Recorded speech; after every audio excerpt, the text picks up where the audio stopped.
삼성전자가 오늘 반도체 사업부 물갈이 인사를 단행한 것으로 파악됐습니다. 핵심 요직인 파운드리 기술센터장을 포함 두 자릿수 규모의 인사를 냈는데요. 수율 논란을 빚은 파운드리 사업부 경영 진단 결과에 따른 문책성 인사라는 분석도 나옵니다. 강산 기자와 자세히 알아봅니다. 우선 인프라 분야 등의 제조, 공정 책임자들이 바뀐 거죠. 일단 구체적인 규모는 어느 정도였습니까? 네, 한 10여 명에 대한 두 자릿수 인사 교체가 단행됐습니다. 네. 삼성 복수 관계자에 따르면 오늘 DS 반도체 부분에서 부사장급 인사가 발표가 됐습니다. 연말 연초 정기 인사 시즌이 아니란 점을 감안했을 때 시기적으로도 인사 규모로도 이례적입니다. 사내 공지 방식이 아닌 해당 대상자에게 먼저 개별 통보된 것으로 파악됐습니다.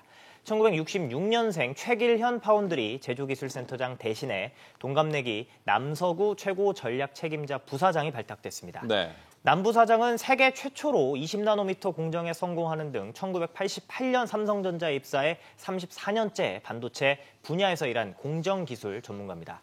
인프라기술센터장과 글로벌 환경안전 인프라센터장 자리는 60년대생 장성대 최승길 부사장이 내정이 됐습니다. 이번 인사의 특징 그리고 의미 어떻게 볼 수 있을까요? 파운드리 사업부에 대한 문책성 인사라는 평가가 업계 안팎에서 나오고 있습니다. 네. 생산과 설계 핵심 보직으로 평가받는 제조기술센터장 자리를 1년 6개월 만에 교체하는 등 생산 체계 자체를 변화할 필요성이 반영됐다는 평가가 나옵니다. 인프라나 제조 기술 분야의 담당자를 바꾼다는 거는 수율이든 생산 문제가 좀 커졌다라는 거를 의미를 하는 거죠. 문책성도 포함이 될 거고요. 이제 파운드리 분야를 좀 더 제대로 하기 위한 그런 포석이 될 수도 있는.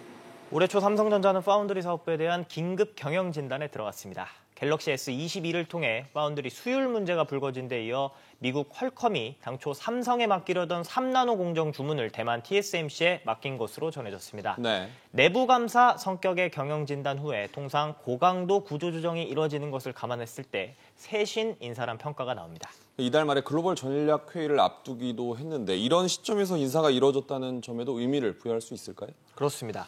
삼성전자는 매년 6월과 12월 두 차례 전략 회의를 열고 국내외 임원들이 모두 모여 사업 방향을 논의하는데요. 네. 이번 회의에서 파운드리 미세 공정 수율 문제를 집중 들여다보고 다음 달로 예정된 미국 테일러시 파운드리 공장 착공 상황을 점검할 것으로 예상됩니다.